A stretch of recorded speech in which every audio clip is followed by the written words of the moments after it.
I'm a man who believed that I died 20 years ago, and I live like a man who is dead already. I have no fear whatsoever of anybody or anything.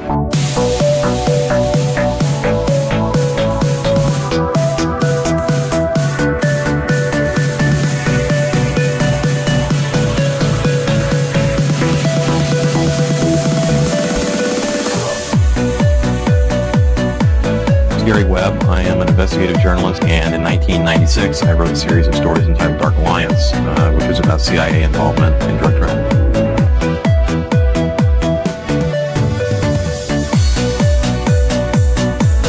I knew a man who once said death smiles at us all. All a man can do is smile back.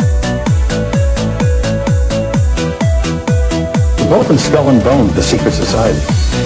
It's so secret we can't talk about it. What does that mean for America? The conspiracy theorists are going to go on. I'm sure they are. I don't know. I haven't seen the rest. Number 322. I sad duty to report this afternoon that my friend and colleague, Tim Russert, collapsed and died early this afternoon. I may die in this cell tonight or in the arena tomorrow. I am a slave. What possible difference can I make? And no official of my administration, whether his rank is high or low, civilian or military, should interpret my words here tonight as an excuse to censor the news, to stifle dissent, to cover up our mistakes, or to withhold from the press and the public the facts they deserve to know.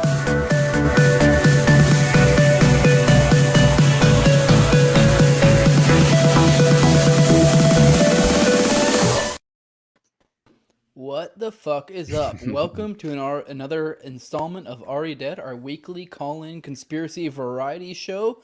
Today we have Charlie Robinson with you. Obviously I have my co-host Austin with us as always. What the fuck is up, people?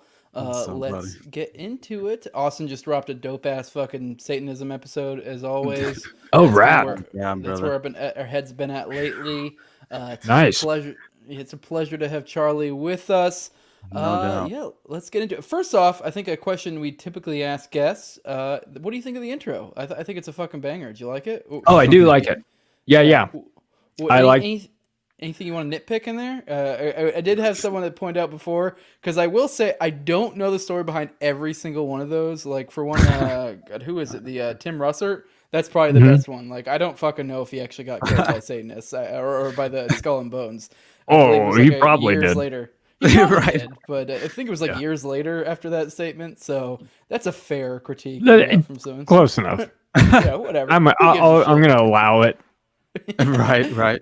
I mean, one of my favorite things about you, Charlie, by the way, I found you like, I don't know, it had to have been either through Sam or through, I can't remember now exactly where it was, but I know that I just like, I love the way that you write. And when I read The Octopus of Global Control, like you write with a sense of humor, and I just like, it makes it very easy and like enjoyable, you know? Well, first of all, thank you for all the illiterates out there. The Octopus of Global Control is now available as an audiobook. I heard about this. With Graham from Grimerica doing the voiceover. So go get that wherever audiobooks are found so you can check that out. But yeah, that was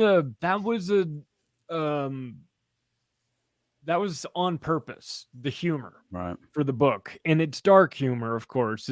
And I have probably a twisted sense of humor, but like you have to kind of laugh at the absurdity of it all. But also it's very disempowering too for the Empire when you can mock them and laugh at them. It does something to it. So it's something that they don't have a defense for. So if you can kind of laugh at the absurdity of it all, it'll allow you to sort of process what you're actually seeing. And what you're seeing is some really bad shit. You know, I mean, there's just really no easy way to deliver the news. But there are some ways that are better than others. And I have made all the mistakes that you make in trying to deliver that news and through trial and error and bringing up 9/11 at Thanksgiving dinner and watching the table turn on me. You know what I mean? Like, in learning how to talk about these subjects. It came from me stepping on my dick over and over again and trying to have a conversation with someone that doesn't want to have a conversation with you. So you kind of learn how to deliver this news in a way that, like, the average person that is mildly interested in it can understand some component. You can connect it in a way to them that they go, oh, that makes sense to me. Right. And you don't have to be like a conspiracy. At that point, you don't have to be like a conspiracy theorist. You just have to have observation skills and ask, like, do you think that this is connected to this? And start that process. And so I found that humor works. I found that quotes work too. The format of the book with 700 quotes from 500 different people, that was hugely important because it took me out of the conversation. It's like, forget what I think about this stuff, right? Like, listen to them. Listen to Hillary fucking Clinton talk about this stuff. Read what Henry Kissinger wrote in this memo that he was certain you would never, ever see. Like, of course, I'm in the book. Of course, my shitty fucking attitude is in the book throughout the whole thing, of course. But, like, some parts of it, it's like presented without an opinion. Like, here's David Rockefeller giving up the entire plan. And it's not even him getting caught on a hot mic by Luke Rudowski coming out of a restaurant or anything like that. He put it on page 405 of his autobiography where he confesses to being part of a group that wants to build a world government. It's not us fucking tinfoil hat wearing conspiracy theorists making this stuff up. They're writing books about it. So it's like, if you can show people this isn't conspiracy theory, it's conspiracy analysis. It's just it takes the mockery out of it. Exactly. Like, well, you come over here, dipshit, and you tell me these two things don't connect to one another. I mean, take a look at this stuff. What are you talking about? Like, let's get real here. And there's so many people that are just out there pretending like, oh, I don't know what you're talking about. No, you fucking know that 9/11 didn't happen the way they said it happened. You've had 22 plus years to figure it out. What is your excuse? Like, I'm not willing to say, I'm not willing to accept, like, oh, I don't know. No, fucking no. Right. No, it's your job to know. You need to know what happened. You need to know what didn't happen. Because to live in a world where you don't understand what happened for real on 9/11, you're living in a parallel universe from the rest of us. Right. And that's why there's another huge, like, divide between society. There's just like a segment of society that is not living in reality. And it's like, and they're a protected class. You're not allowed to, like, say anything. You're not allowed to point out the fact that they're fucking insane. Right. And they believe absurdities. You're not allowed to say you're somehow like a bigot or a sexist or a homophobe or something. You're just like, what is going on? You know, so it's very, I tell you, man, I don't know about you guys, but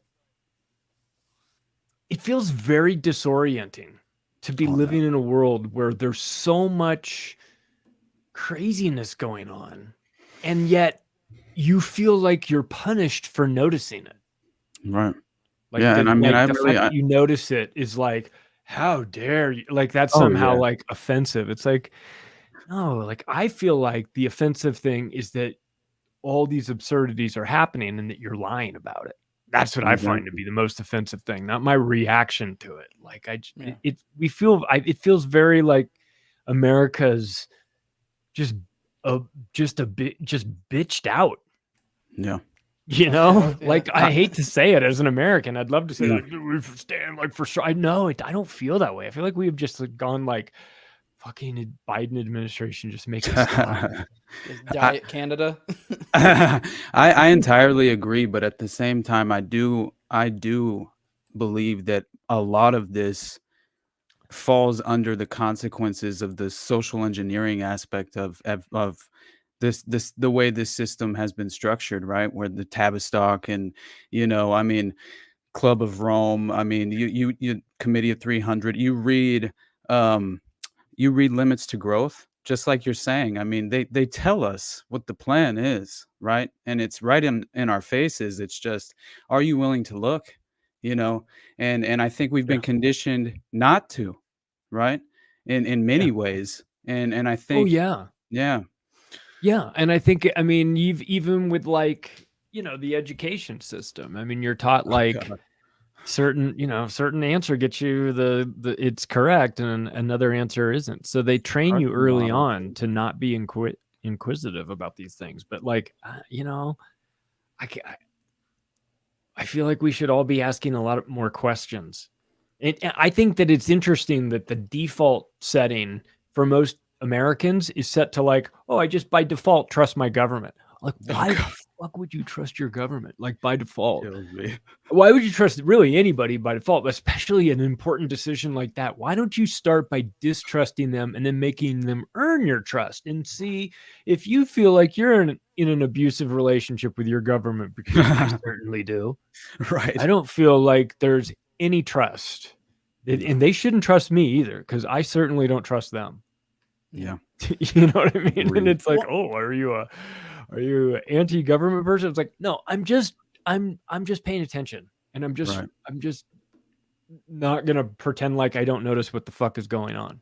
Yeah. Yeah, one thing We I all would see like it. to one thing I would like to ask you about is me and I think Austin have been kind of spiraling around like Satanism and type content recently, and I don't know if I've really heard you speak too much on that. And I know you're one of the people. I'm sure you have, but I know you're one of the people that's a little bit more in this conspiracy space, a little bit less woo woo than others. I don't know if you're religious or not. I know No. I'm not. I don't know if Austin is. I'm more like agnostic, atheist, whatever the fuck you want to give it. But I do think there is like this weird satanic component when you start to like look beyond the veil. And so it is Yeah. kind of like, what the fuck is going on here? Like I do think there are people in seats of power that either believe in some sort of woo-woo Satanism stuff, or at the very least claim to in order to attain power. So I'm just kind of curious, Yeah. what are your thoughts on that? Do you think there are like a legit like cult that kind of rules us, or where Oh are you at with yeah. that? Yeah, I mean, and I'm not religious either, so I don't Yeah. come at this from like a, I don't have any sort of entanglements as far as religion goes when I look at the Satanism stuff. It's just like as an observation, there's clearly a group of Satanists. Now, Satanism, Luciferianism, where that gray area is between the two, other people could probably speak to that better than I could. I'm not really sure the ins and outs of that. Yeah. But that is part of a deep, long, really fucked up, multi-generational, ritualistic type of thing that's been going on out of Europe for a long time. And that's very real. And when we're starting to talk about like, who's running things, Moloch. you're talking about groups out of like, you're talking about groups that are connected to the Vatican and intergenerational Italian banking families and Knights of Malta and Opus Dei and groups like this that have access to money in a way that is kind of hard to quantify. You know what I mean? I mean, you've been running the best blackjack game in the world for thousands of years, the Catholic Church, right? You've got all the money at this point. I mean, unless you've squandered it. But so that's a real powerful group, right? And you could tell, you can almost sort of tell like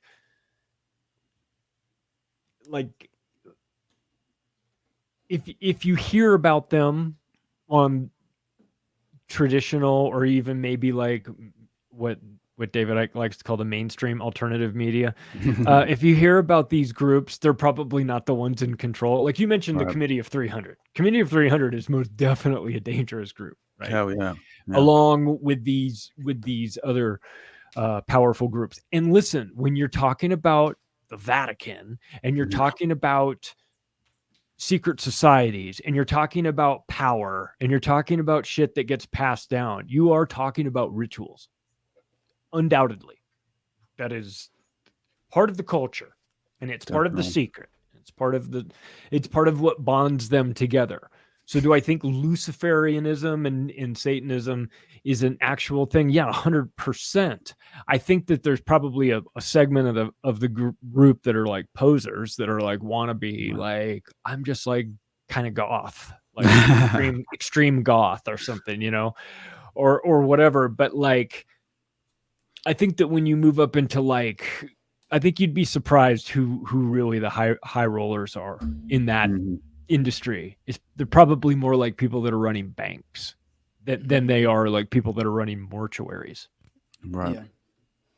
Fair. I did have an audience, one of the members ask, what are your thoughts on the Pritzker family? Isn't that the big family Sam always tries to not address? Isn't that the one?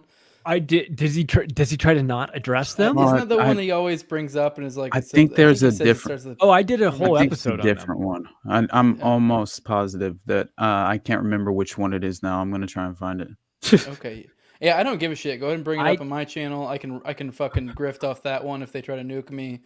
I'm not as big as Sam, so I did a macroaggressions episode on the Pritzker family about a year ago, and I don't remember exactly what the number was, but it's certainly there for people to find. Yeah, the situation with them was that this was like a multi-generational, tight-knit, Chicago-based Rockefeller-style family that had made a lot of money in like the early 1900s and kind of kept it and grew it and grew it and grew it and got into a big fight in like 91, I think.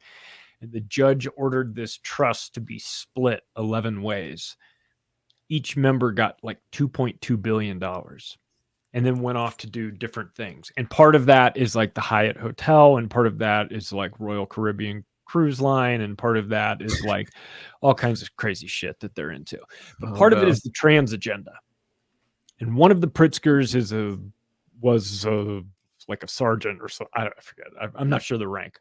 High-ranking military person who transitioned and is now one of the largest financiers of the trans agenda.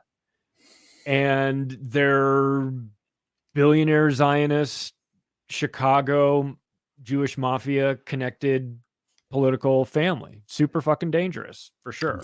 Definitely running things in the state. J.B. Pritzker is the governor of the state. Okay. So it was like, the Pistars was the family, I think, that I heard Sam mention multiple times. That is that said, who? That was the one. But go ahead. Sorry. Yeah, the Pritzkers are American Chicago family that's into all kinds of stuff, and some of them, one of them I think like went off and like wanted to become like a yoga instructor, and everyone was like, they're like, see, this is what they were like fighting, because they were like, this person doesn't deserve the same share as me. I'm trying to grow the family business, and this person wants to go make pottery in Costa Rica. Like, why the fuck does she get half of, like the same amount that I get? And so that's what was pulling this family apart. It was over money and some of the entitlements and everything. And then anyway, so it's broken up into these different little cliques, but it's like breaking up Standard Oil, really. I mean, if you think about it, because they broke them up into all these little smaller groups that there's less accountability in some of them. Now each one can go do their own agenda. And for one of them, it's real heavy into the trans agenda. Right. Yeah. Which I believe financing hospitals, big time. That's a big thing. Is how can we support the trans agenda? Well, you can support the hospitals that will do the surgeries, and that's what they. Wow. Yeah, I think the Tavistock too was big into supporting the fucking trans agenda shit too. I know. I believe William Ramsey's covered this a lot. There was I'm going to be talking to him tomorrow. Hell yeah. Hell yeah. But there was you can ask him about this. There was a recent, fairly recent, I guess some people are kind of connecting this, William sort of himself as well, to the smiley face killings type stuff. It seems like there was one, it almost seems like an unsuccessful smiley face killing. Some troon fucking killed some dude. And it looked like they were trying to do a similar type methodology, kind of failed. But they ended up killing him. But there also was like a backdrop with this person of like a whole like there was weird like trans Nazi stuff going on. There was also weird like sex stuff with like, you know, killing things and stuff like that. Like this was one of the people who I know there was I think it was a Netflix documentary a while back where it was like something to do with like cats or people hurting cats or some shit. Right. It was, like, Yeah. Yeah. And this is one of the people who did some shit like that. Literally put like a cat in a fucking blender, like their neighbor's cat, and did some other shit where I think they literally like cut open a cat and pulled out its heart while it was still like alive, and like doing this for their prune friend over in the States that they were trying to like, because this happened in London, I think, or England or wherever the fuck. And then they were trying to like essentially be like, this is hot, right? To their fucking like their troon like romance over in the States. And that's actually how this person ended up getting busted, I think, was because the person over the States ratted him out. But it was very there was a direct connection where this person was, I think, like there was some Tavistock type institution where they went to go do that. And I know William did a good deep dive into this Tavistock place, and it was super irresponsible. There literally was like leaks of stuff where the doctors were saying like, oh, we're not going to tell these people, they were essentially intentionally not giving these people informed consent to let them know that like, hey, yeah, you're going to lose your dick, dude. Like, this isn't going to like work out like you think it is, kind of stuff. Like, you might be a little bit depressed after this. like that kind of shit. Well, we couldn't tell you, or else you'd never take it. So we right. Yeah. You're not going to magically. Yeah, they're the worst. That's part of this. It's, you know, social engineering is you try to make the public feel a certain way about things, and you'd be surprised how effective it is. Mm-hmm. You know, how you don't have to get everybody to think a certain way. You just have to get enough until you start hearing about it over and over again. And then the power of like repetition and marketing takes over. Next thing you know, everybody's trans. Right. You know? Trust the science. You'll be fine. Your neo-vagina will work just fine. Yeah. Science. You won't be bummed out at all. No, you'll be cool. No, this is totally normal. We've always had neo-vaginas, don't you know? Yeah, just flip a switch. They'll be just like you have a cooter, just like any old chick. It'll work just fine. It's fine. Oh my god. Yeah, and it's also like a soft kill depopulation. Eugenics, right? Yeah. Mm-hmm. No doubt to me. I mean, and I think most people are entirely unaware of our country's past, and as far as eugenics is concerned, right? I mean, like the state of California in general was putting up big numbers, right? Like, and I mean, they essentially informed the eugenics policies of Nazi Germany in many ways, and I mean, they even mentioned that at Nuremberg, if I recall. And yes, it's just like that is they used case law. They used the California state case law as the justification for the sterilization programs by the Nazis. That's so extraordinary. 100%, yeah. And they California was ahead of the curve.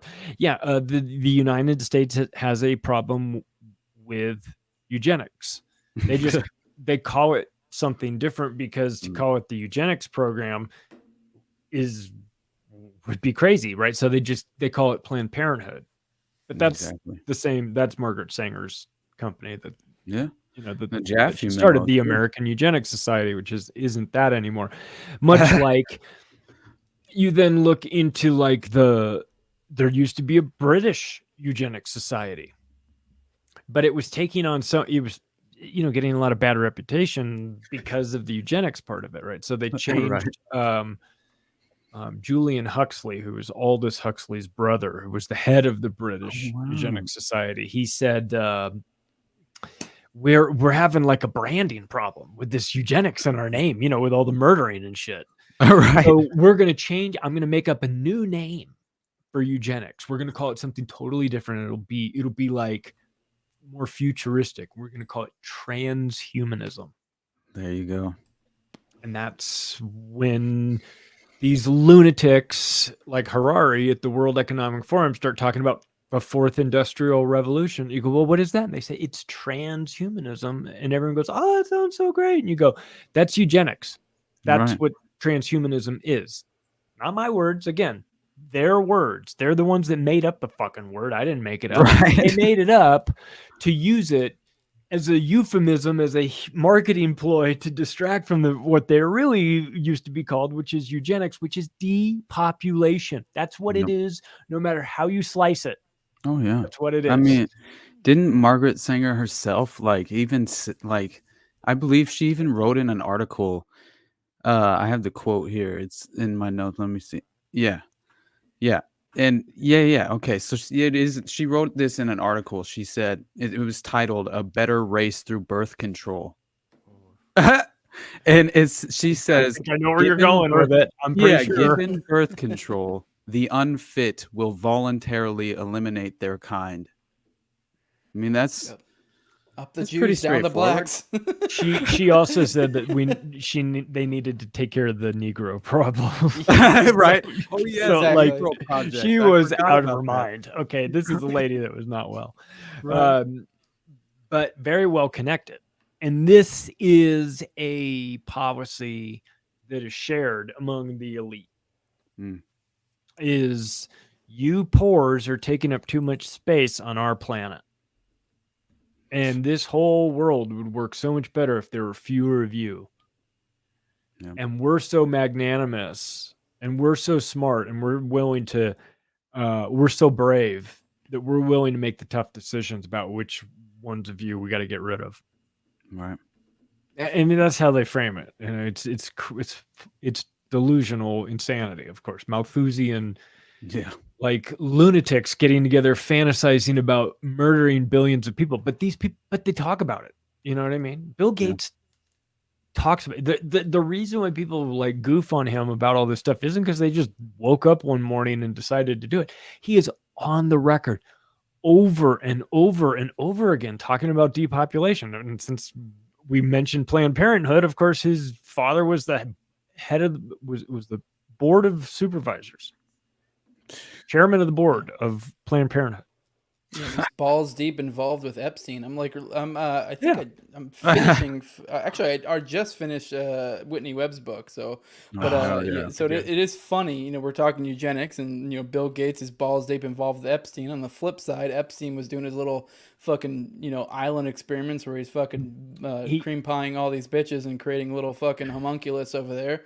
That way he can take over the world while Zorro Ranch on the flip side in Zorro Ranch, while financing Martin Nowak at Harvard with $30 million for evolutionary game theory. And what that is that's run computer simulations to see what happens to the population if we add a variable like a virus. Wow. Oh, or a vaccine. Right. Yeah, we'll see how that tracks out. I will say one of the things I think at least I know you best for is probably the Boston bombing. So I'm just kind of curious your thoughts. That's all in the up and up, right? That's one of my favorite chapters, right? Too. There's nothing squirrely going on there. Oh, nothing. Not at all. Never. Maybe they just twisted a little bit of things here. Maybe embellished a few things along the edges. Right. You don't believe Carlos Hernando's story, guys? Come on. When they put one of the brothers on the cover of Rolling Stone, I was like, what more do you guys need to see the op in its full glory with the complying mainstream corporate whore media? Right. I remember I just was like, I remember when I read your chapter in the Octopus on the bombing, and that was one of my favorite parts because the wheelchair parade, right? That was one of my favorite parts of the whole story. But honestly, I really do believe that the smoking gun was Uncle Russ. I mean, not even talking about Operation Urban Shield or and all of the other factors. I mean, Uncle Ruslan Tsarnaev is a smoking gun to me, right? I mean, I'm curious what your thoughts are. Give me more info on this side of things. So the parents, family, and friends of the Tsarnaevs, I mean, they were most of them all were maintaining their innocence. And I mean, even to this day, a lot of them, and I even heard one of their aunts that was like, I just believed her, and she was like, she was just very emotional, but she just said like, show me the footage, like, right. And she kept demanding to see the footage because she said that's the only way I'll believe that my boys did this.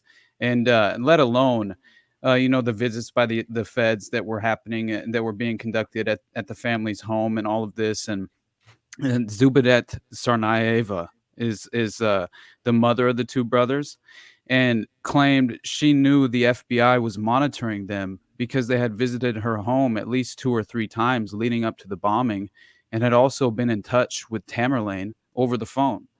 And the dad, Ansor, he also said a year and a half ago, around 2011, they came to our home, 2 young people from Boston. They said they wanted to talk to my son. They came in, we sat down in the kitchen, them and us. They said, we're doing preventative work.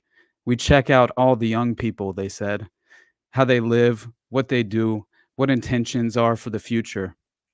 They also said that here in Boston, we don't want our children to be blown up in the streets. That's their words. We want our children to be safe, they said. Ansor continued to repeat the claim that Tamerlane had called his mother a few days after the event and told her that a U.S. security agent had called him and said he was suspected of carrying out the bombing. And Uncle Russ is the only family member that comes out after the bombing talking shit about the boys, and basically kind of like implicating them in a way, and almost confirming their guilt, which I found strange, right? And so then I looked into it a little deeper, and Ruslan Tsarnaev was like deeply embedded with intelligence, and even lived at Graham Fuller, I believe, it lived in his home and married his daughter for a time, who when you get into that, it's like it's completely ridiculous as far as like the connections to the CIA that are traced directly to Uncle Ruslan. And so when I was watching all the statements of the family, man, I was completely like, I was just filled with doubt, like it, not in no way did I believe. And when I heard Russ speak as well, and engage with the media, it was so clear that he was just disingenuous, at least in my opinion. And so during the manhunt, he, like, the younger brother, Zahar, right? You remember, by the way, right after the bombing happened, he tweets and he goes, "Ain't no love in the heart of the city. Stay safe, people." Right. So I honestly think that's quote what he tweeted, and yeah. So, but when you get into Ruslan's connections to Graham Fuller, it's completely, it gets entirely the whole story, it's blown out of the water, the official narrative. It's a complete facade. And I mean, I think William Engdahl did a really good job. He did a piece on, I think I found it on the Voltaire Network. And anyway, it was a 2013 article that, and the Voltaire Network is in Frankfurt, Germany, by the way. And so Ruslan changed his name after the bombing to Ruslan Sarnai. And he lives in a posh Washington, D.C. suburb of Bethesda, Maryland. And he has worked in the past for companies tied to Dick Cheney's Halliburton, as well as a consultant in Kazakhstan with the State Department's USAID, which has been identified as a CIA front company.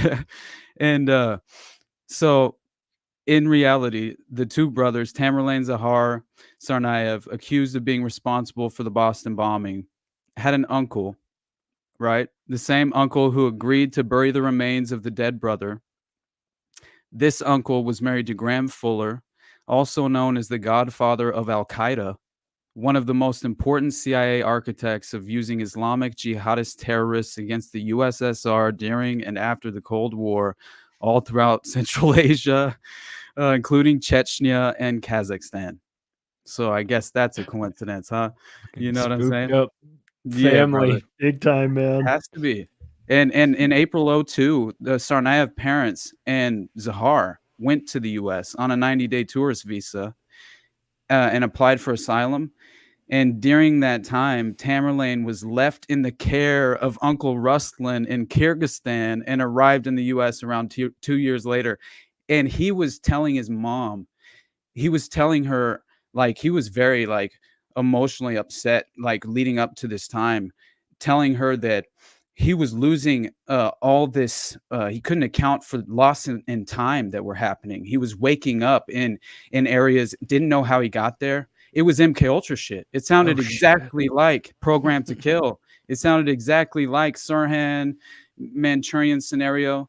It was very, very interesting in my opinion. I think that, right? Like, so it's got it. It would be a great movie, you know, except that it's a real thing that really does happen. And the MK Ultra stuff is, you know, it's 100% real.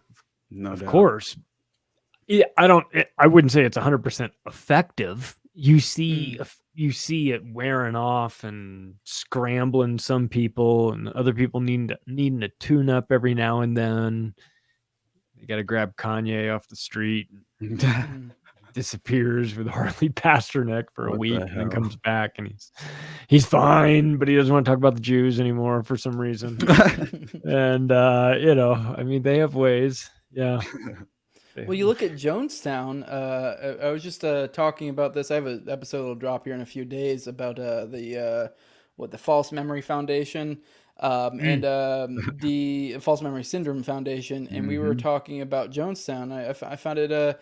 We were kind of talking about the idea that, and I've talked about with this Austin. We have a Jonestown series, but they had the White Knights. The whole idea was like they were supposed to all kill each other, and obviously we had the penultimate moment where everyone died, and everyone thinks it was a suicide. But it looks like if you analyze the information a little bit more, it looks like most of them were probably killed, or even the ones that did kill themselves. It was probably very clearly some sort of coercion in the fact of like it wasn't like they did it of their own volition, really. So I do think there is something to that, and the idea that like I don't think MK Ultra necessarily works every single time or in the way they want to. It's more of like a kind of nudging around the edges the way you want to go, because it looks like, because the whole idea is they had been training for that for a long time, and the idea that like they were running these drills where, you know, Jim Jones would like, you know, tell them, oh, drink this, and like they would, you know, and then be like, we're all going to die or whatever. And then essentially he was trying to condition them, and it still failed. Even in the end, it still failed. They still were like, fuck you, we're not doing this. A bunch of them had to be fucking murdered by their hit squads. So I do think there is something interesting to that, to where it's like, I don't think they have it perfected. So I think there's a little bit of a white pill in there that, like, you know, hey, I don't think they can perfectly pull it off, you know? Yeah, mind control is a pain in the ass. I mean, they're getting better at it, of course, but and of course they just hide a lot of subliminal shit in television. And AI now with deep fakes, that'll be fun. Yeah. Oh god. So that'll add to the propaganda, I'm sure. Great. You know. What are your thoughts on satanic hit squads? Like, have you read Program to Kill? Yeah. We in light of Austin's most recent episode, and I've kind of been onto this too. There's been some stuff I've researched before, because I do find it almost like a good. For one, there's multiple reasons to think maybe this is the case, but I also find it interesting the component that if they were using satanic hit squads, it's like, let's say, for example, Terrence Yeeki, let's say they did fucking off him with let's say it was some crazy fucking satanic hit squad that did it. I'm not saying that is the case or isn't, but it's like, let's say that is information that got uncovered. Now, and immediately you look fucking crazy. You're like, oh, you think it's a satanic cult that fucking killed them? Once again, not saying that's the case. I'm just using it as an example. But it's like, that becomes this like seeding of doubt, to where immediately people are like, no, that's ridiculous. What are you talking about? That's like beyond the pale. But it's like, if that is the case, it's like this, it's like almost like the more ridiculous you make it, the less likely it is for people to buy into it being the case. Tell the big lie. Yeah, exactly. Yeah. Mm-hmm. Have you really dug into that at all? Have you really No. looked into? No. Okay, you haven't gone down that angle. No, I haven't. Okay. I'm fascinated with control structures, whether it's mind control or blackmail control, or So it definitely does sound like something I would be into. Yeah, but I haven't gone down that. You'll have to check out Program to Kill. That's like the book for I've it. heard And once of you it. read that, you're like, what the fuck? And then you're Dude, like, oh it's shit. crazy. A lot of stuff starts to click. You're like, oh shit. And you start to get into like the process church and stuff like that.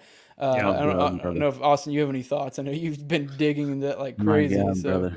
Mm-hmm. Well, no, I 100% believe that that one, I think that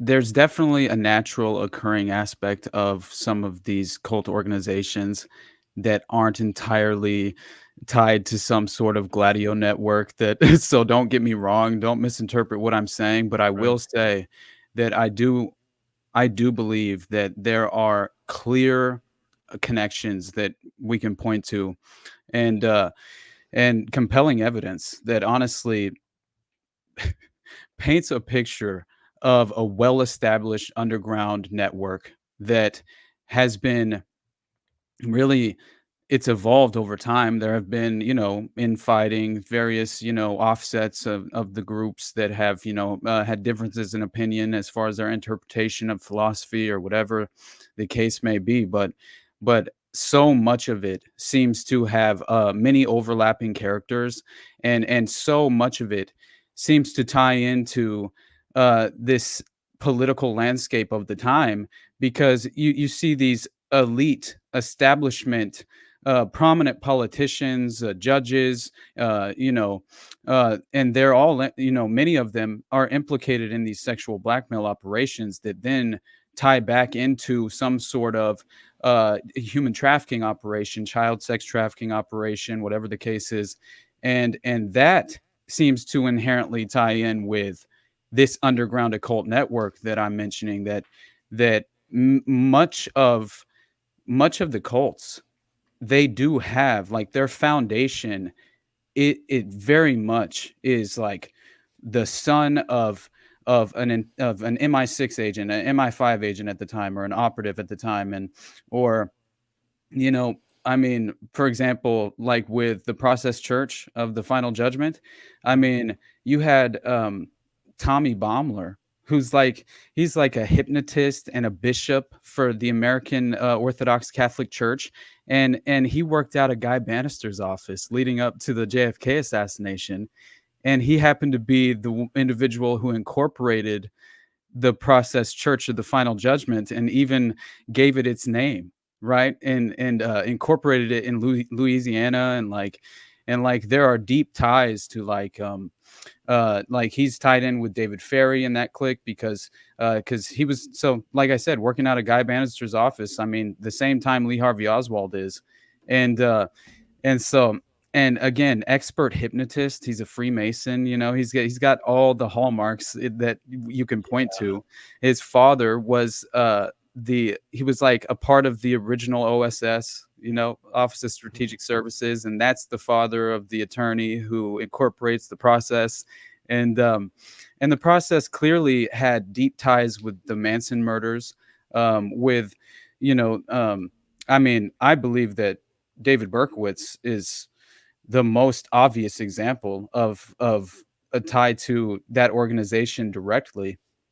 But I couldn't believe that members of the Process and their Massachusetts headquarters went and visited Prosecutor Bugliosi, who I don't really trust him very much, but you can gather some things that are, legitimate pieces of information that kind of corroborate certain ideas that I had kind of circulating in my mind already. But to have him actually say that he's interrogating Manson about the Process, and then the Process finds out that he's asking questions about their organization, then sends two people in to go and meet with the prosecutor and assure him that the founder, Robert de Grimston Moore, had never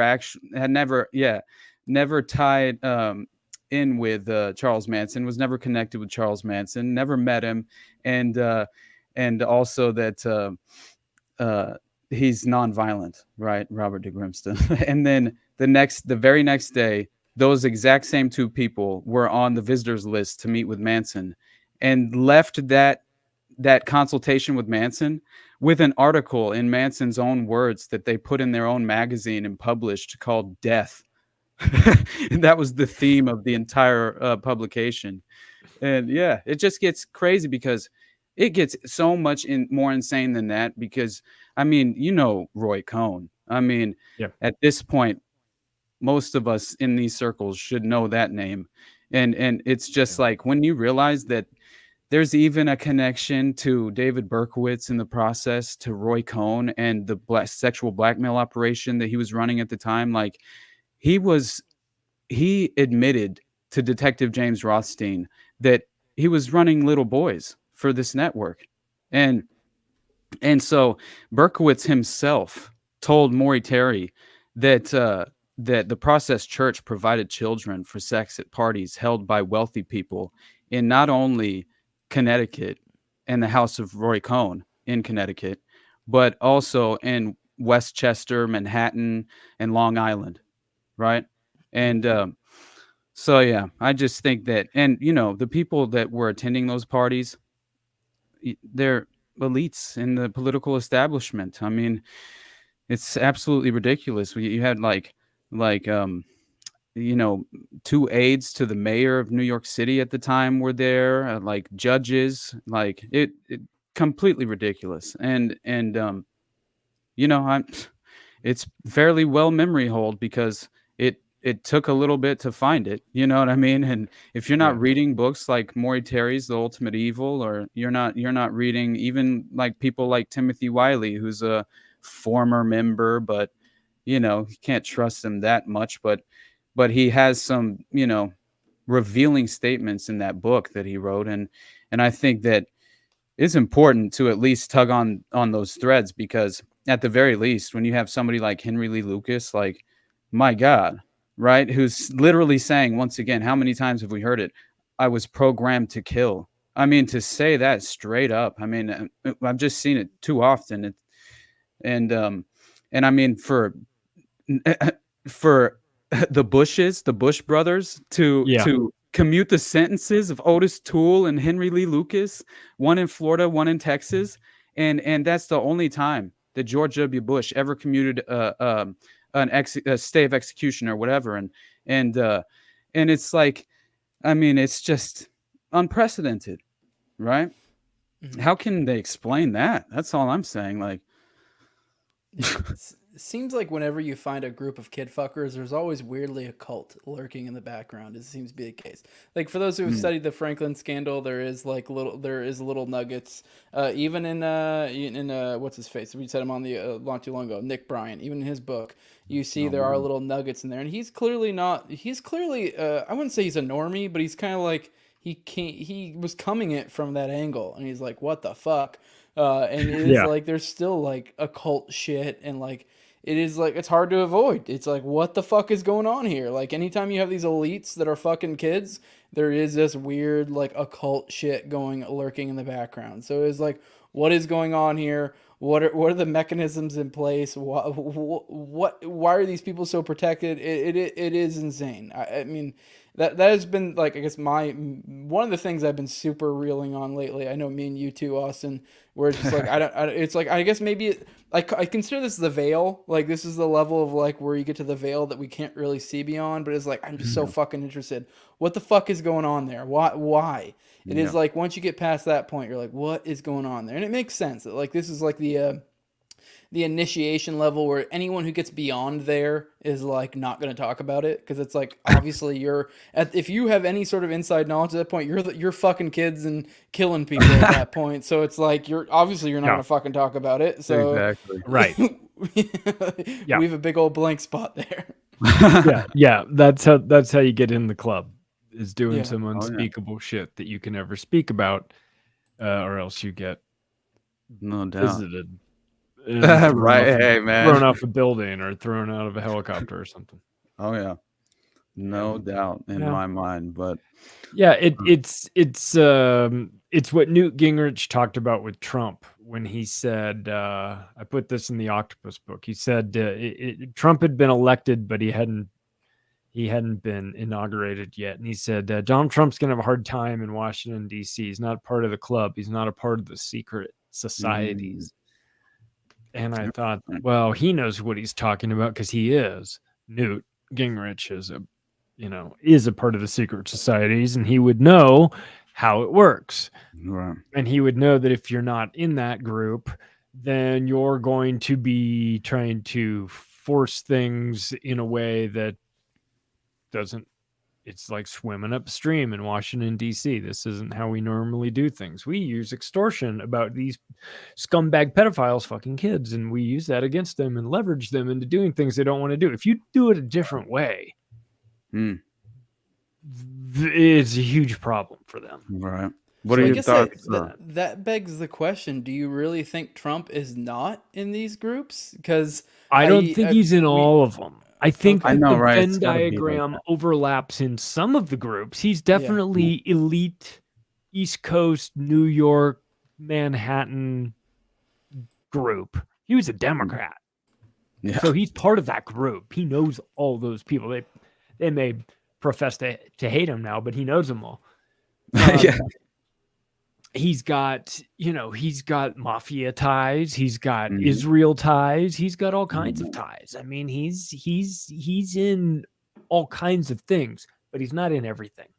Yeah. There is a certain group that he isn't a part of. I don't know. After reading Whitney Webb's book, I'm very much like, I don't fucking know. There is so many ties. I think you brought up Roy Cohn. Isn't that like his big daddy, Roy Cohn? Mentor. Yeah. It's his mentor. Attorney for a long time. And then there's rumors that Ghislaine, who's the one who set him up with his current wife, and I believe past girlfriends and such like that. And there's rumors that Epstein was literally, obviously we know of like the way it's framed by the mainstream media is almost like it was like, oh, these are like 16, 17-year-olds. Although obviously there were younger ones, but there were also, it seems like from reading that book, they were also grooming people to be like the ideal companions for elites. So they were almost creating, girlfriends, wives, whatever for the elites. That way they can kind of like, here you go, have this. And have fun with it, and like kind of like the perfect little elite that'll, perfect little wife, girlfriend, whatever for the elite that'll fit in perfect into your life that's already kind of fucked. And it's like, I don't know, I can't name off the top of my head, but it was astounding how many connections there was with Trump. So I'm like, I don't know. I mean, I don't know. But it does feel like he's not, like, if you just like, if you haven't read these books, if you just pay attention from the outside looking in, it does feel like he's not in these places. But at the same time, you're like, I don't know, when you actually start digging, you're like, he's connected with a lot of these people, and you're like, to what extent? I don't fucking know. Is he like being groomed to be almost like this perfect little like dark horse to come in later, almost like an Antichrist type character? I don't know. I'm torn. Roy Cohn was running an Epstein-like sexual blackmail entrapment operation, and it was known to the FBI. They used to party together. J. Edgar Hoover would show up to the parties that Roy Cohn would throw at the Plaza Hotel dressed as a woman. Like, everybody knew. Like, it wasn't...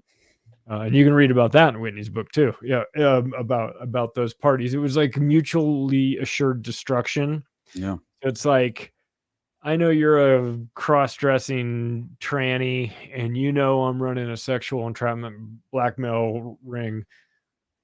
Let's party. And that's the Roy Cohn, J. Edgar Hoover, FBI. So it's like when they're like, the FBI is after Trump. The FBI is after Trump. The FBI, the head of the FBI, J. Edgar Hoover, was being blackmailed by Trump's attorney, Roy Cohn. Right. Okay. Of course, the FBI hates Trump, right? They have a long history.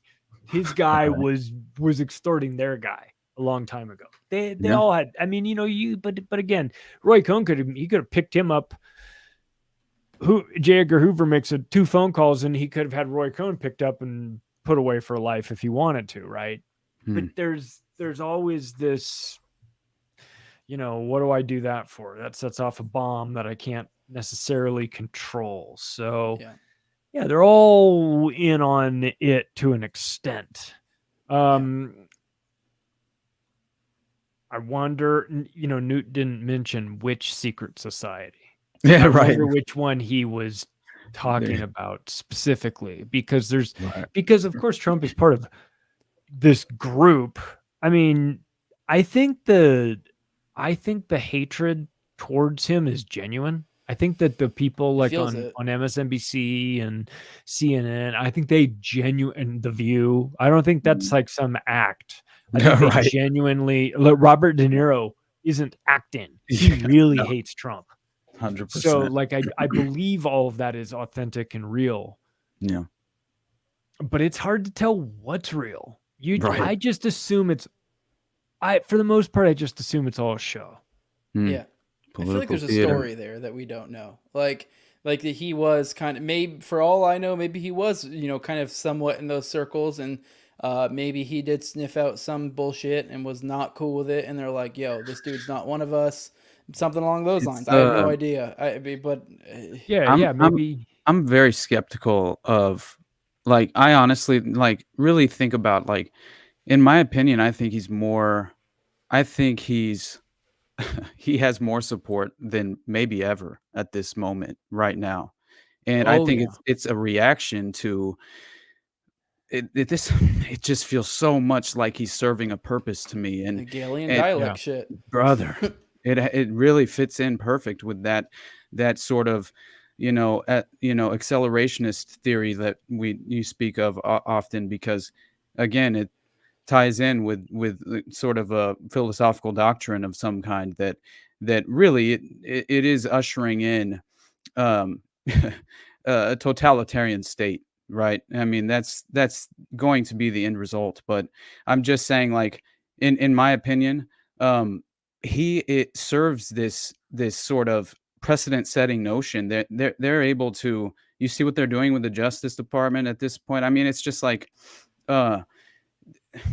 it's reframing how many people, especially the more casual individuals who aren't as plugged in and aware of the veil of political theater that is deliberately cast over our eyes, right? But so it's like it just feels to me like he serves this purpose of kind of escalating tension within our own country to a certain degree. At it.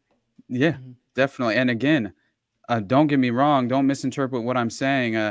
The many of his policies I was against, but there were many that I actually approved of. There were some that I liked and appreciated much more than what the hell we're dealing with in this very moment. But it's still like, I'm philosophically opposed to the state, so I don't really. I mean, I'm never going to get too much of a, too enthusiastic of support for any of these guys. But if they do something that happens to be in our favor, I will at least recognize it. Yeah, sure. We'll point it out, but it won't make our dick jump. All right, guys, we're gonna transition over to the call-in portion of the show. I do want to remind you guys that today's episode is brought to you by NWJ Shave Co. If you guys want a nice, smooth, shiny head like Charlie, this is the thing for you. Big Shave has been siding the American people for decades with their multi-blade razor scam. Get rid of that razor burn irritation and ingrown hairs caused by that deep, penetrating multi-blade cartridges. Go back to the traditional shave. You don't need expensive bullshit. They'll give you the stainless steel blades just like your granddad used to use. I'm telling you guys, this is good stuff. I use this shit. I'm probably going to shave off this beard here soon. It's getting a little fucking gross. Probably nick it off. But I do use it for edging, so that's something you can use it for here too. The standard issue includes one traditional safety razor and a box of 100 stainless steel razor blades. $75 allows you to shave for an entire year. Think about how expensive that bullshit like Fusion or whatever the hell you get is at the store, and think about how that'll last throughout the year. This is way cheaper. I'm telling you, it's way better. You'll get a way better shave. For those who shave on the daily too, you got the Quarter Shave Club. You guys can shave for about 25 cents each. NWJ.com. Keep your eyes out. There's going to be some new shave body and hair soaps here coming here soon. NWJShaveCo.com. Use Jose for 10% off your entire order. Let them know I send you. Support those, so support us. And yeah, let's get back to it. All right, guys, let's get into the call-in portion. Here we go, 941-281-5857. Those who want to call in, we'll talk to you. Keep in mind, I still haven't figured out the technical know-how of how we can all talk to each other. I think Charlie's peeing right now. Yeah, so keep in mind, for those who are calling in, you can talk to me, and that's it. Although the other guys can hear you, so they can hear your question, but you're not going to be able to talk to them. So keep that in mind. We're going to start going through the chat as well. Let's see what we got. All right, I guess this will be for me and Austin. I feel like by the time we're done answering it, we'll probably have other people coming in. Jose Giblison, I know you mean me. They believe in Shaitan. Why do you not believe in a creator? Same for Charlie. I guess this has to lay out, when I said atheist agnostic, I usually just say atheist, but most people are idiots and they immediately means I assert there is no God. I just don't believe in a God, but I don't necessarily assert I wouldn't be surprised if there is one. I don't know. I guess it depends on how you define it. I just haven't personally found anything. I used to be really Christian. I grew up that way. I haven't really found anything that really like comports to what I believe, or that's really raised to the point of me being like, I believe this. I don't know. I mean, I'm not trying to be a Reddit atheist. I've gone through that one. I don't care what you guys believe. Honestly, believe what you want to believe. I guess I can do the Reddit atheist thing and kind of poke holes in Christianity if I want to. But at the end of the day, I just haven't really found anything, that a specific God claim that I've really found that rose to my belief of like, oh, this is legit. So, I do believe that they believe in some sort of entities or maybe actually, I don't even know if I necessarily believe in that. I would say that like maybe it's like a religion of power, and that it's not necessarily matters if they believe or not, it just matters that they do it.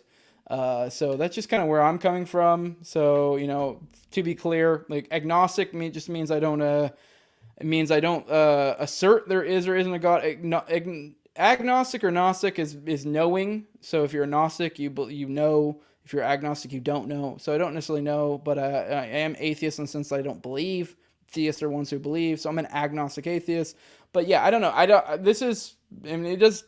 do find it interesting, that. Austin, I don't know if you want to answer that, and then we can, Charlie, I don't know where you're at with that, because that is something I do find interesting. Like, it is kind of like, you would think that, like, once you start thinking the elites believe in something, you're like, well, why don't you believe in God? I don't know. I just haven't really found a specific belief system that I'm like, yep, that's it. Or a specific God claim. I'm like, yep, that's right.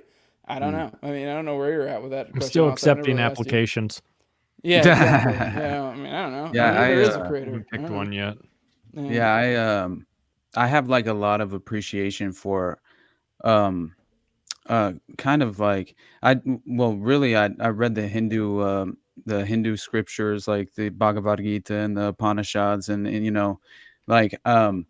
but like I grew up Southern Baptist, in Northwest Arkansas. Like that's my upbringing in the church, and like as a kid, and my my grandpa was like the deacon of the Baptist church, and like we had like a family gospel quartet, even like, so deeply bathed in the in sort of that theological doctrine in many ways, as far as this Southern flavor, and it's to me, it's interesting because I value, well, I'll be honest, I am like more spiritual than whatever that means than I've ever been in my life. And I know that sounds gay as hell when you say spiritual, but I'm just saying, like, I've honestly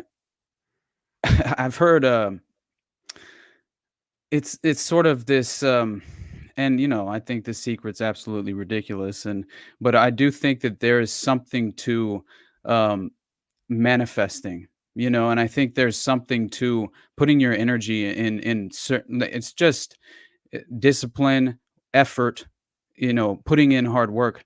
All of those must be included, but at the same time, and I believe natural talent comes into play because we all seem to have different things that we're, a little bit more preconditioned to, succeed at. But at the same time, I'm only saying all of this because, like, I try and center myself every single day, and for really the first time in years, I'm basically praying every single day just to have my heart to be in the right place and my intentions to be pure, and for me to approach the things that we talk about with the best of intentions, like I said, and because I just think it's the only way to have anyone resonate with anything that you're saying. You have to be genuinely passionate about it, I think.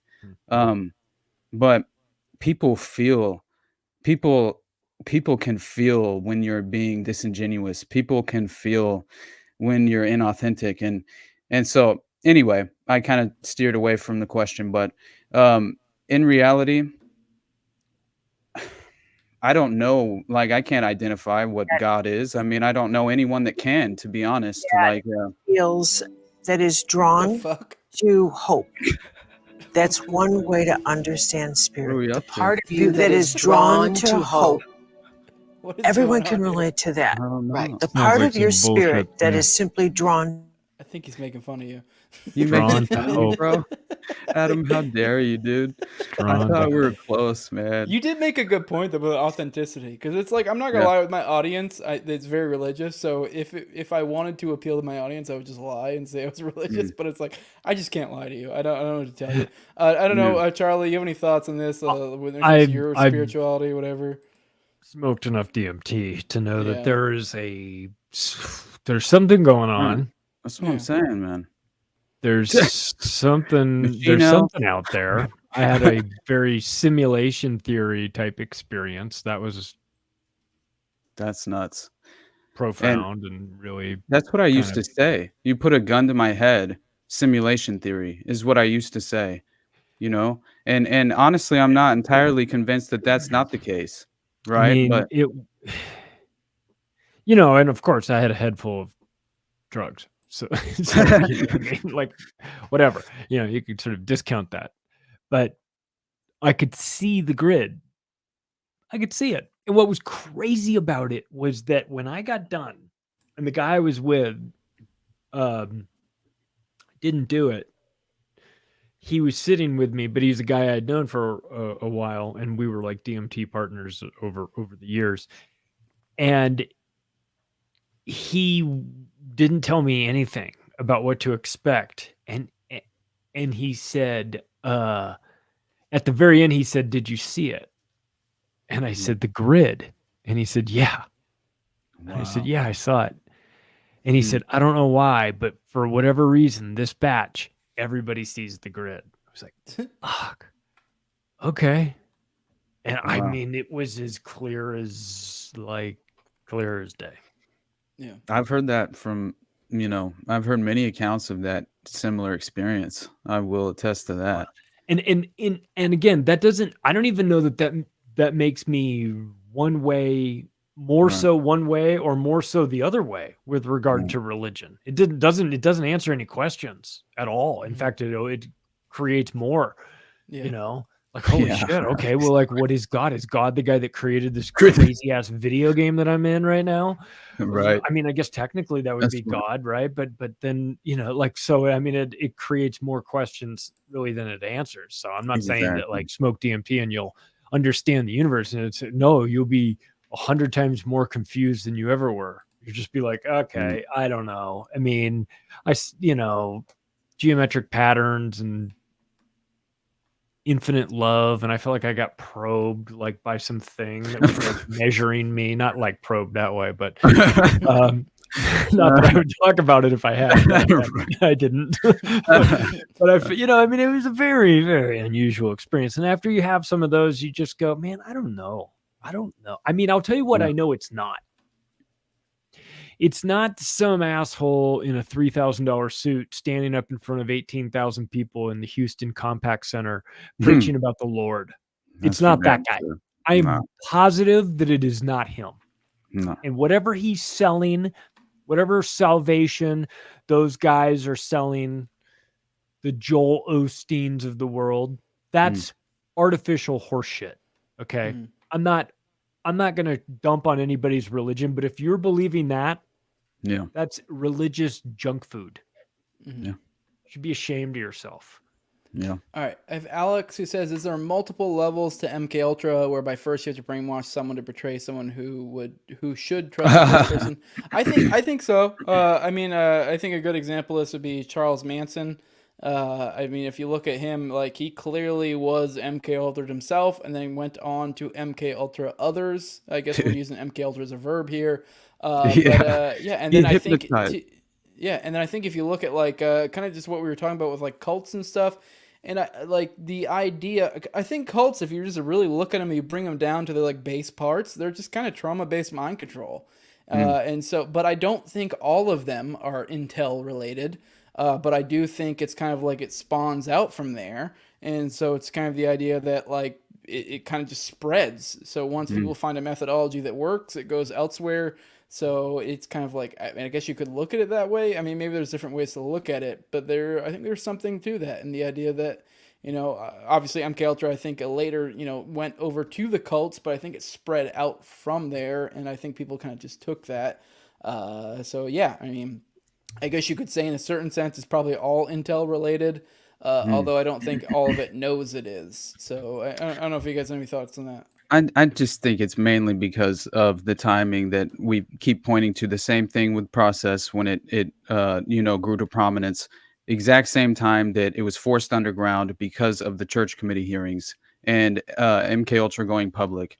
And when that happened, it's clear as day in my opinion. And Congressman Leo Ryan's aide, William Halsinger, is one of my favorite sources for that. But as far as it was, MK Ultra was clearly driven underground into cult groups, into various occult groups, and it to me is the entire reason that the Satanic Panic occurred in the first place was because they were running all these different operations, and a lot of them had to do with sexual trafficking and different things of that nature. But yeah, I just thought on what you mentioned about Charlie though, like Charles Manson, when he was in prison.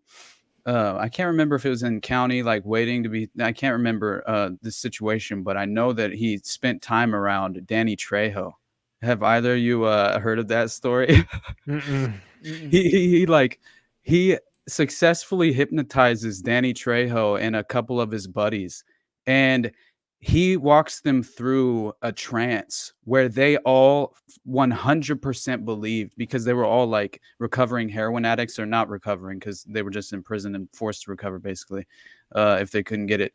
And so but yeah, so he successfully led them through this trance where they 100%, Danny said he felt like he just took the best heroin of his life. And he said that Charlie Manson missed his calling. He in another life he should have been an expert hypnotist.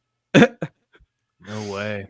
Yeah, that's so crazy, right? Like, what a ridiculous story. But yeah, I think James Holmes and stuff like that, like, so obvious that MK Ultra it never stopped either, like, as far as I'm concerned. And no way, right? No, What are your thoughts on there's a bunch of stuff. I've got a great book called Project Cameleo. It's about this guy in San Diego who comes across this gear that's stolen from the El Toro Marine Base, and it winds up at his apartment, and then it immediately goes off somewhere else. But the feds think that he took it. He didn't take it. And he's a heroin addict who's coming off of heroin, and they don't believe him. They believe that he's got this gear, and the gear is like high tech night vision goggles and like a Department of Defense laptop. And they found like the car. It was like one of his buddies who went AWOL from the Marines and took all his shit and then like crashed at his house. And then they followed him there because they opened up this lap. It's a true story too. It's a true story. And the guy who's writing it is this guy's buddy that he grew up with, who's just happens to be a author and wrote this story. And during it, it's like there's mind control stuff going on. When they start targeting him and start really fucking with him. One of the things they do to make him feel like he's going insane is they start making the size of his apartment much smaller than it actually is. So he feels like he's in a much smaller place. And then he'll leave and go out and do something. He'll come home and then he'll feel like his place is twice as big. And then he'll look outside of the window and they'll have changed it. So he's not looking outside at the window. He's looking outside and there's 3 suns out there. And you're just like, that's the book. Yep.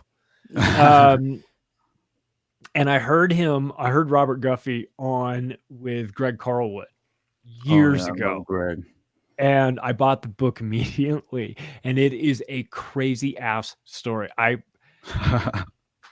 mean, if you want to get into like invisible midgets wearing like predator capes, you know, I'm in. You know, the predator like mirrored cape where you can't see anything, everything's reflective. They have midgets that were in this guy's apartment. I mean, the whole thing. Oh my god, dude. That is crazy as hell. It reminds me, and it's true, and it's not from like a million years ago either. It's from like 2007. Jesus, when it took place. Oh my god! It reminds me of this case with like UFO stuff. I wish I could remember the specific names. Maybe Adam will remember it.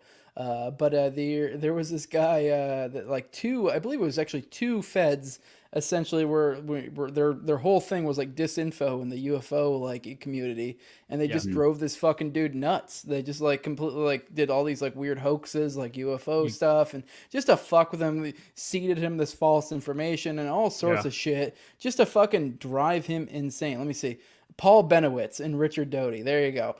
See, I knew Adam would know it. Yeah. That's why we were a producer. But yeah, that they fucking just drove this dude fucking nuts just to disinfo the UFO community and just to fuck with this guy essentially. It was pretty good stuff. But Charlie, do you have any thoughts with the question? The question was, do you think there's like multiple levels to MK Ultra? And the example was like, they used was essentially like you have to essentially an MK Ultra individual has to essentially screw over someone else type deal or something like that. I forget the specifics, but I guess you can kind of take that any way you want if there's multiple. Yeah, I don't know. To it. I don't know if there's like a criteria for like moving up the ladder, so to speak. I think there's definitely layers to how much they screw with you, for sure. How much and how they screw with you and in the duration and the methods. Is it subtle? Is it overt? Are they using drugs on you? I mean, are they just holding you down and scrambling your brain like Clockwork Orange style? Or is it more subtle? Is it voice to skull technology? Are they really starting to make you feel like you're having these thoughts organically, or is it more medically induced? I mean, I think that it just sort of depends on what the technology is now, but the overall concept of mind control as a control apparatus, I think that takes on a variety of forms. I mean, I think that we're under mind control just with the propaganda we get from the media, right? And the Smith Modernization Act of 2012, which legalized propaganda inside America to be used on Americans. So, I mean, isn't that just a form of mind control as well? I mean, it's just so it's a sliding scale. It's what is consumer accepted mind control, like commercials or political ads or whatever. I mean, this is like legalized mind control. It's like normalized and it's acceptable. 100%. and not frowned upon as much, right? But like, where does it cross the line? Obviously, holding somebody down, giving them electric shocks and filling their head with LSD is crossing the line. But where is the other line? How much of it is manipulation? What about the mind control that you can't quantify, like peer pressure? social manipulation, gender targeting, and climate guilt and climate hysteria and all these things that are slowly, incrementally building up and turning your mind into mush and making you feel a certain way about a certain thing. Drip, drip, drip, drip, drip. It doesn't always happen like some guy holds you down and zaps you. You know, it's more subtle than that and more effective, frankly, because I think the key component that they learned during MK Ultra was all these people know that they're getting fucked with, and that is going to be a problem. But what if they didn't know? Exactly. What if they didn't know they were getting fucked with? What if they were getting fucked, but they just didn't, they were the last to figure it out? Then it would be so much more effective because we wouldn't have this layer of like, I know that I just got programmed, or I know that I don't feel normal or whatever. What if you made it so that they thought they were having the original thoughts? And then of course now you drag in Edward Bernays and this whole Tavistock where we started, you know, I mean, it's all mind control. It's just a matter of degree. Yeah. Oh, well put. My God, brother. That reminded me, by the way, of I just think that he brought that up. I think like he put that comment in like the context of it. I think it was right at the time that I mentioned Tamerlane and the potential MK Ultra connection there. And he was, I think he was kind of questioning, I'm not entirely sure, but I think he was kind of questioning why would his own uncle Ruslan, you know, throw him under the bus like that. And you know, I think that not very many people, you know, are aware of. It's hard to interpret familial dynamics as far as that's concerned. But I will say that, I mean, the family had a falling out with Ruslan, you know, prior to all of this, and so to me it seemed like he was much more loyal to his intelligence connections and how well established he was as far as you know, his business was concerned, and I don't think he was very you know, as far as like emotionally, you know, attached to that family. Like I really don't think that was the familial dynamic. But yeah, I think that as far as MK Ultra is concerned, like there are clearly, you know, I mean, so many degrees as far as like, you remember what I said about Dr. Robert Duncan and how, right, he was basically claiming that, you know, they could use all these different behavioral modification techniques that included brain implants, but they weren't even necessary and they didn't even work that well. And they more relied on post-hypnotic suggestion and you know, so I think that that they've kind of perfected it in many ways, right? And I think that LSD wasn't even one of their most successful, you know, pharmaceuticals within you know, their test results and their experimentation, which I also unpredictable. But whatever they had Britney Spears on, or whatever they had Serena Williams on, where they're snapping in between personalities that have different you know, that have different accents and this and that. You go, okay, well, if I can move you from one to another, the fact that there is another is alarming. But if and there's usually more than two, right? Multiple. And if you're the person that knows how to move them from one into another, like the Harley Pasternaks of the world, or whoever else is doing this social engineering, that becomes a very valuable skill for getting the car back on the tracks, right? So I would imagine that would be the type of guy that would come out of linguistics, intelligence, definitely, you know, security state type people with a background in psychology and game theory and all that shit, all the stuff that Epstein was interested in.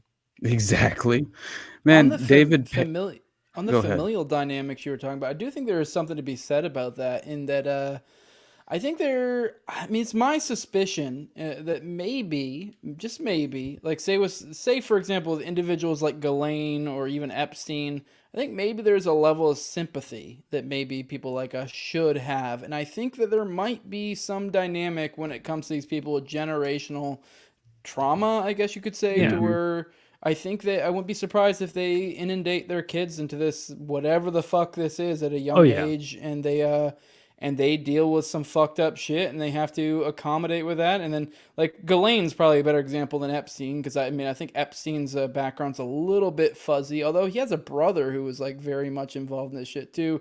So I think that kind of hints towards some sort of familial dynamic. But obviously, with Ghislaine, it's far more strong when it comes to her father.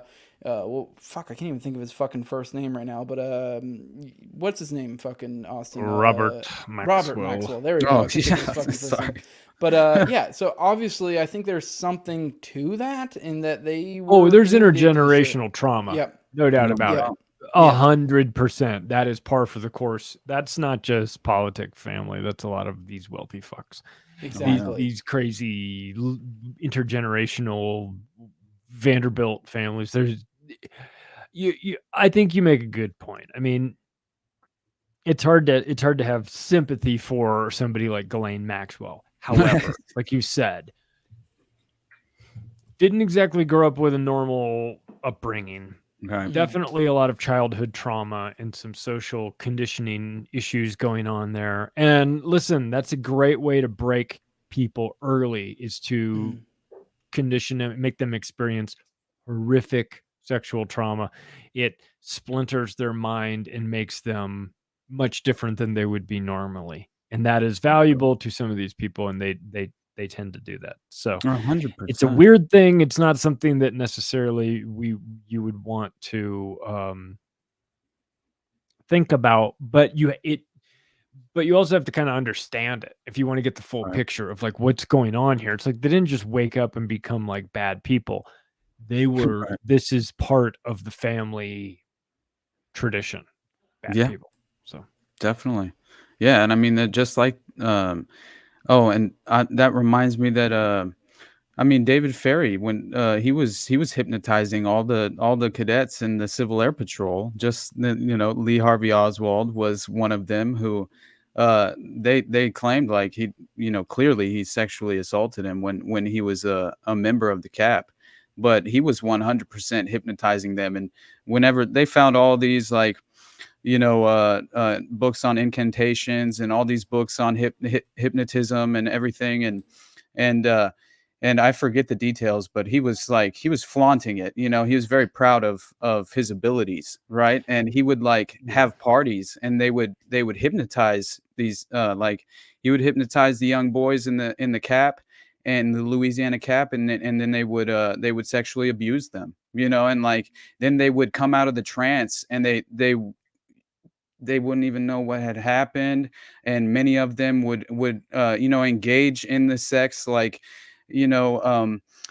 almost like consensually when they're in the trance, right? Which is like insane to imagine, but I mean you're basically, I would imagine you're just going off of like physical reaction. I don't even know. I can't really understand it as far as the psychological aspect of how it's working, but I think you disassociate in some ways, and I think that's part of what I think that's part of what they need, is they need you to disassociate. Because then if you do that, if you have to mentally go to another place because what's happening to you in the current place is so unspeakable that you can't even process it, then you break that person. 100%. And then it's however you choose to rebuild them that matters. Right? Brother, if you're some crazy, lunatic CIA operative who's Robert Maxwell, who's a spy for multiple countries, your upbringing is going to be a hell of a lot different because you're not going to be working the drive-through at Wendy's. Right. There's a different plan for you. And Ghislaine Maxwell is one of many sisters, by the way, that they're all in intelligence in some form or fashion, working for the Israelis, working in Silicon Valley. Yeah, deep tied in with what happened with Danny Castellero on the octopus situation as Yeah. far as the Inslaw, right? I mean, Yeah. that's crazy to me. Just hawking the bugged promise, but I mean, I don't know. Of course that's how these families operate. It's I remember hearing I forget which Epstein victim it was. I think it was either Maria Farmer. I can't remember now, but uh she claimed that one of the Epstein victims that was at the New York property. I'm pretty sure it might have been the Florida state. I can't remember now, but I remember that Ghislaine was with her when she was at the Epstein's property, and she was kind of flaunting these ancient relics and things of that nature, and even like I forget exactly what the ancient relic was that she showed to this Epstein victim, but it was pretty much like my father just took this because he could, right? And like it was just like, to me, like, this is sort of the mentality when you run in these circles, right? And I mean, I think that Maxwell was kind of at least Robert Maxwell, when he got offed by, it seems like, a faction of Mossad, and I mean, I think that he was basically trying to leverage and he was in all this debt, right? Yeah. He wanted more money. Yeah, he wanted to 100%. renegotiate his terms with them, Exactly, and they're like, "Man." they said, "No, we're good. We're gonna throw you off this boat." Exactly, yeah. Shoot you with the heart attack gun a couple times and throw you off. Yeah. I heard John Perkins on your show for the first time, and that directed me immediately to Confessions of an Economic Hitman, and I just first, yeah, I want to thank you for that, because that was like, it once again, it was a huge factor, and in another of my major steps toward removing the veil, and that really does serve as a template for how this system, like David Icke says, the tiptoe toward totalitarianism, right? I mean, it's literally how it functions. You can just point to, I think I might have even said this last week, you can point to the Belarus, the leader of Belarus, claiming that the World Bank, the IMF, they're threatening him. First, they bribed him, attempted to bribe him. And then when he refused the bribe and went public with they threatened him. And then all of a sudden a coup comes across the border, and he has to rely on Putin a little bit more. And that's just, you don't want to get on an airplane next to that gentleman. Yeah, right. Because Perkins writes, in a 3-month period in 1981, 2 of his guys got blown up in airplanes. Two of John Perkins' guys that he said, you're going to have to take the deal, and the deal is the silver or the lead. These are your 2 choices. And these guys said, well, listen, we're not doing that. I'm not doing it to my country. I'm not doing it to my people. And John said, they're going to get you. And they said, well, we know. And they were dead. They were both dead in 3 months. So, I mean, that's reality. This idea that bankers are just like these nerdy guys, or they talk about numbers and it's really boring. Those guys are super dangerous. The bankers are the IMF and the World Bank and the Bank of International Settlements. These are terrorist organizations. Yes. It's just financial terrorism. It's just a different form of it.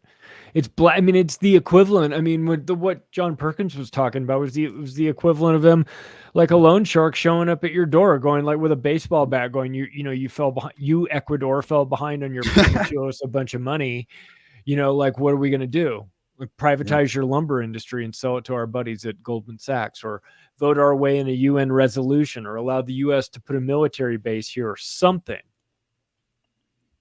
You got to do something, because you owe us a bunch of money that we just invented out of thin air for this for this hydroelectric power plant deal, which we knew was going to bankrupt you. That's the reason why we offered it to you. And so when you read that, and I'm reading this, I'm like, holy shit, debt as a weapon. I don't know why I had never considered this, right? And I'm reading this in 2007. John Perkins, that book changed my life, right? Mm-hmm. And so I'm glad you saw the interview with him. I've had him on twice. He just opened me up to the idea that it's when you get the banks involved, you can really enslave humanity. And you can enslave countries, and the epiphany that I had when I was reading this book had to do with the moment in time where I was in my life, which was living in Las Vegas and working in new home sales and selling homes into the hottest market in the world, Right. second only to Dubai, and giving a 90-year-old man a 30-year loan, and then saying to the loan officer, what are we doing here? You're right. He goes, well, we're going to package it up and sell it off to Wall Street tomorrow. We're never going to sit on it. What happened? You go, he's not going to make it in 30 years. They go, it's not our problem. I was like, oh, interesting. Not our problem. I just assumed you guys made these loans and then you serviced it. No. We sell them to Wall Street. They get pooled into mortgage-backed securities. I'm watching this whole thing just going and still not understanding the scam. Right. So that's another thing is that, like, when I talk to people, or I mean, with you guys do too, it's like sometimes it just clicks and it takes time, and you have to be in the right scenario, in the right situation. You see something, you go, I get it now. I understand what's happening. This changes everything. And for me, that light bulb moment was John Perkins' book. And I just never could go back to seeing the world the same way, because I was like, we are loaning people money on a smaller scale here at the home builder I'm working for, and they're gonna default on this because this guy has no business buying this house. And then they're gonna take back a tangible. They're gonna take back this guy's house. And I was like, oh God, I can't be a part of it. It finally hit that's what was going on. So again, I mean, for some people, COVID is that. Yeah. Where it just finally woke them up. But all right, F. Carl, he says, off topic, but I missed it when you spoke about the Franklin scandal. I've always wondered where Larry King is now. What do you guys know about his history after Franklin?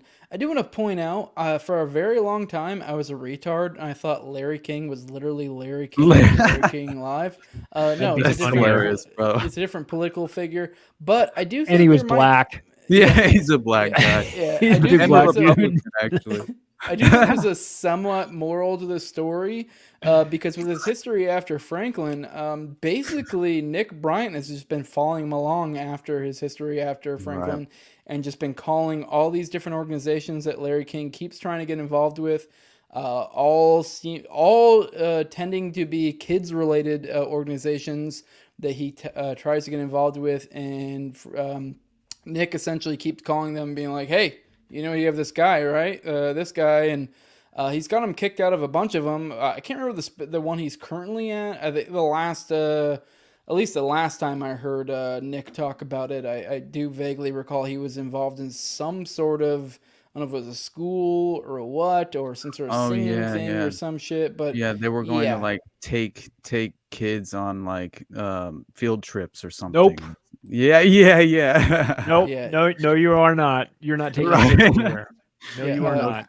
Adam, our producer, says there was a child's opera program, I think is what he said. Oh, there you go. Yeah. So, yeah. That's hilarious. Yeah, I mean, it's terrible. So I do think there's a moral to the story there, and the fact that, like, this is kind of what happens to these people. Yeah, unless you have someone who's like fervently like tracking these motherfuckers down over and over and over and over again. It's kind of like they're gonna keep fucking doing it. So I mean, you have to stay vigilant, make sure that some guy isn't. I mean, you have to anyway. Just with the public school system, and you just take a look at one of those teachers, and you're like, you've got to be on a bunch of lists. Oh God. No way you should be teaching children. Mm-hmm. Oh, I just realized we got the graphic. We got the thing that's first time I've seen a graphic content watching. Had to confirm to play. Fuck YouTube. All right, cool. We got one of those ones. I thought I thought the view count was a little bit low. I was like, this seems weird with Charlie on, but yeah, it sounds like we got that old fucking Banhammer from not Banhammer, but the old. Well, I'm sorry. I don't have a YouTube channel anymore for a reason, and yeah, maybe it wasn't me. Maybe it was. I don't know. Right. I hope it wasn't. It could have been just the. I mean, we have been talking about some crazy shit. That's true. I don't give a fuck. I talk normally on YouTube. I don't give a shit. And the algorithm is looking at it going, red flag all over the place. Yeah. What you doing, baby? What are you guys talking about over there? You guys we have to close the door.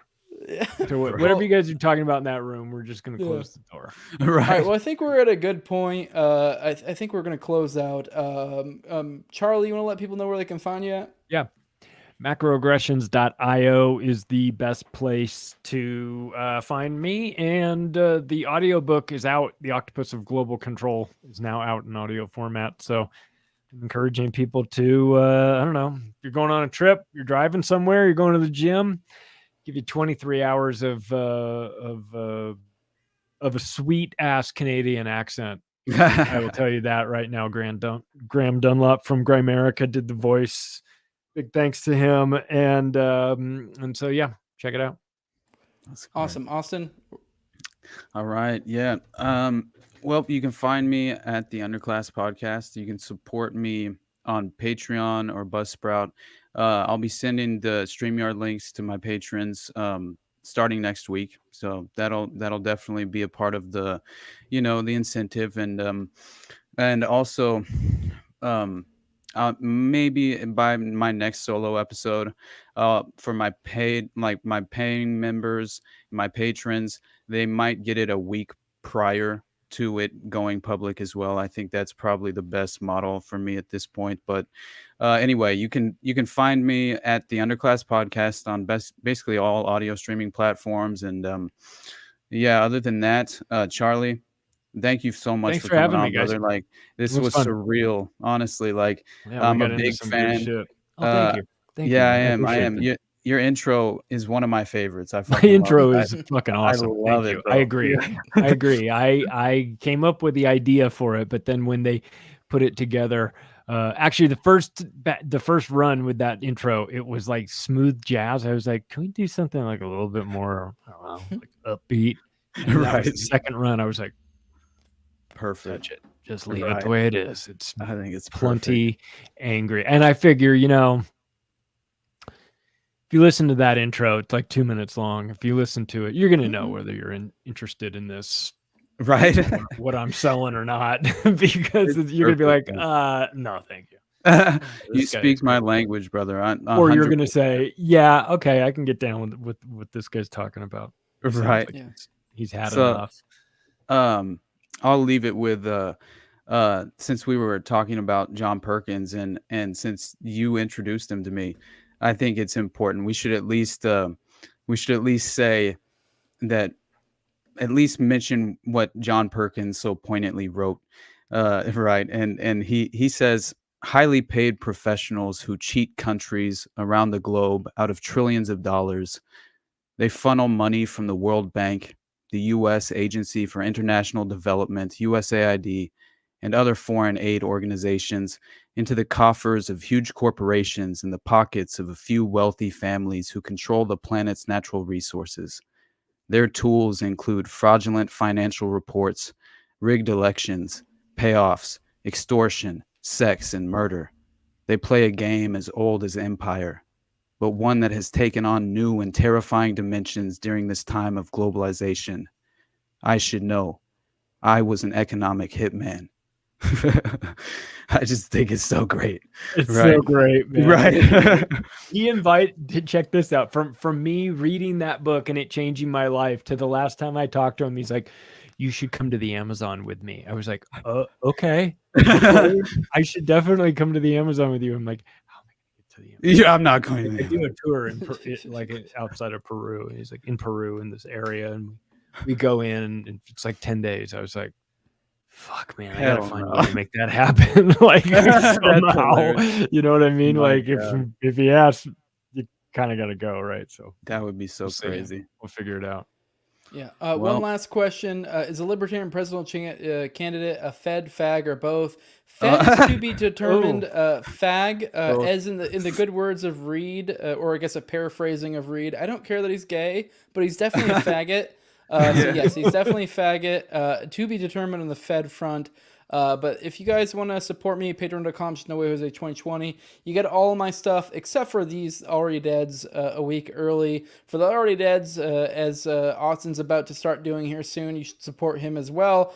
You'll be able to get the StreamYard link where you guys can pop in and you can be one of the talking heads on here to ask questions or just talk to us depending on whether we have a guest or not. Yeah, and I do want to give a shout out to my sponsors. It's the highest level of my Patreon. I shout them out every episode. I also have my co-host Toad on Tower Gang at Tower Gang Toad. He should have been the fucking president.